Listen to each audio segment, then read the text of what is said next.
Un maire, écoutez bien, écoutez, un maire, c'est Serge qui me le dit, Serge de l'Hérault, un maire dit tout haut ce que beaucoup pensent tout bas. On lui tombe dessus. Dans la plus grande démocratie du monde, aux États-Unis, la liberté d'expression, la vraie, celle-là, lui aurait permis de tenir ce propos sans être inquiété. Nous ne sommes pas, me dit-il, nous ne sommes pas en démocratie en France. Serge de l'Hérault qui l'écrit. Mon Dieu. Donc voilà un autre nazi qui est. C'est pas un nazi. Mais à partir du moment quand on dit automatiquement Hitler ne n'a pas tué assez, tout simplement pas. Attends, et que lui trouve ça bien et on a le droit de le dire. C'est pas un nazi, Bourdelex. Mais si. Bourdelex, il tient des propos abjects, il tient des propos soudains. Il a pété un câble, Bourdelex. Alors. Non. Mais je parlais pas de lui, je parlais de l'auditeur. Oui, mais l'auditeur, je le comprends. De toute façon, en France, il y a une loi. Par contre, la loi là-dessus. Enfin, comment tu peux dire on n'en a pas tué assez? Mais enfin, c'est inadmissible. On tue pas les gens. On n'a plus conscience de ce qui s'est passé, je crois. Mais je l'ai rappelé d'ailleurs que. Heureusement qu'on n'a pas le droit de le dire. Mais je suis fier d'être dans ce pays. Bourdelex n'est pas un nazi, Claire. Il a un front nazi, bah si, quand il se quand on se réfère à Hitler, excuse-moi. Je pense qu'il n'est pas nazi, mais là où je rejoins Claire, c'est que quand on dit des choses comme ça sur le coup de l'énervement et de l'émotion, c'est qu'on les a quelque part chez soi, quand même. Et se servir d'Hitler comme référence et sortir, de sortir Hitler au milieu d'une phrase. C'est parce qu'en face on lui faisait des saluts nazis aussi, si tu veux. Oui, mais bien sûr, mais encore une fois, tu faut pas être plus con que les cons. Ils me font des saluts nazis. Tu leur expliques que t'es pas nazi et tu leur dis attendez les gars, moi arrêtez de me faire ça, moi je suis pas nazi, je viens ici parce qu'il y a une loi, qu'il faut faire respecter les lois de la République, mais tu leur dis pas un truc comme ça. Oui. Jacques a fait le rappel historique qui est indispensable à faire.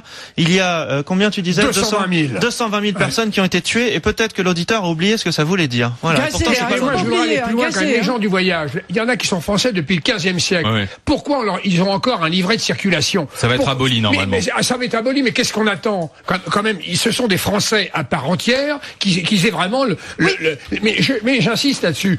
Je comprends pas qu'un gouvernement de gauche, alors là-dessus, qu'est-ce qu'ils attendent pour supprimer ce livret? Mais comme ce sont aussi des Français à part entière, et là-dessus tu as raison, ils doivent respecter les lois et ils ne doivent pas s'accaparer des terrains. Ça fait des années qu'on stigmatise ces populations, on a le résultat de ça. Voilà. Oui. Bah tiens, on a un représentant des gens du voyage qui est avec nous aussi, c'est Louis de Seine-et-Marne. Bonjour.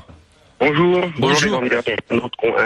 Attendez Louis, on a un souci avec votre ligne. On va vous rappeler puis de façon à mieux vous entendre parce que vous tombez à bras raccourcis sur monsieur Bourdelex. Je peux comprendre, mais je vous ai pas entendu parler du salut nazi de vos copains gens du voyage aussi pour accueillir le maire. Là, j'aimerais entendre vous entendre voir ce que vous avez à dire là-dessus. Jean-Pierre, non mais Claire, je lui dis je pense qu'il a un fond nazi. Claire me dit oui, toi non. J'ai fait le parallèle avec les propos de Jean-Marie Le Pen sur les gens du voyage qui parlait d'une présence urticante et odorante. Même Le Pen, il s'était contrôlé, il est pas allé jusque-là. Il a battu le record des propos de Jean-Marie Le Pen. Faut quand même le faire. C'est une sacrée prouesse. Et Jean-Pierre, bonne journée. Merci d'avoir été dans les GG, Jean-Pierre. On a retrouvé Louis des gens du voyage. Louis. Oui, alors un mot alors, parce que. Pour répondre vite fait à la question de monsieur tout à l'heure, quand on arrive devant un maire avec un dialogue de sourds et on peut rien lui dire parce que c'est une agression, je veux dire verbale, on peut en placer une. Et ben au bout d'un moment vous on fait salut nazi. Donc vous le qualifiez, vous dites entre vous dites. C'est quoi? C'est un nazi, ça? Puis il y en a un dans l'autre qui va faire zigaï, voilà. Mais attendez, monsieur, excusez-moi. Moi, ce que je ne comprends pas, il faut quand même bien vous mettre à la place des maires et des personnes qui vivent dans ces villages. Vous savez très bien, je suis persuadé que vous faites un itinéraire. Vous savez, vous allez vous déplacer.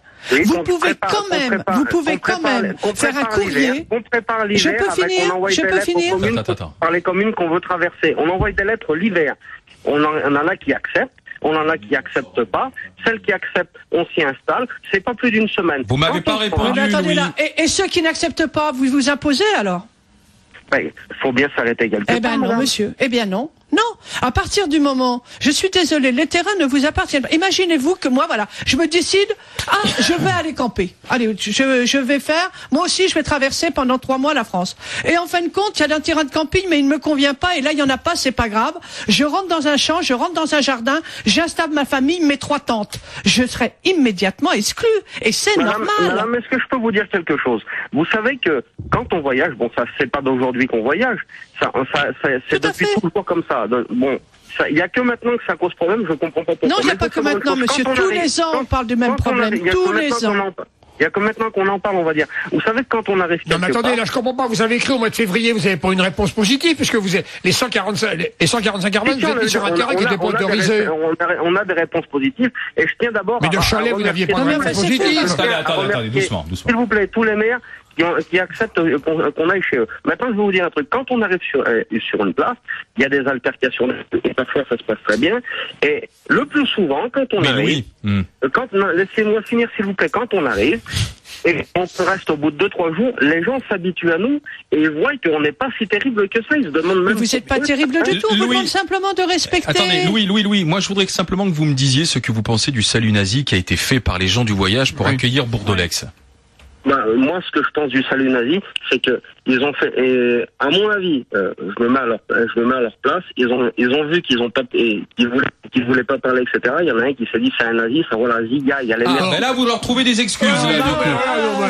Vos excuses sont inadmissibles. Je veux dire, non. Moi, je vous aimais bien, mais là, je vous avoue que vous en prenez un coup. Alors, comme dirait le président Maillot, ça vaut pas un coup de cible, votre défense. J'ai pas dit que c'était bien. Vous perdez tout crédit, là. Non, mais je vous explique ce qu'ils ont fait. Je vais pas dire. On ne demande pas d'expliquer, on demande votre position, c'est pas d'expliquer. Est-ce que c'est bien? Non. Est-ce que c'est bien? Non. Non. Est-ce qu'il faut faire un salut nazi au maire? C'est un peu mou du genou pour condamner, hein. Allez, Louis, on va briser là, comme on dit dans la grande muette.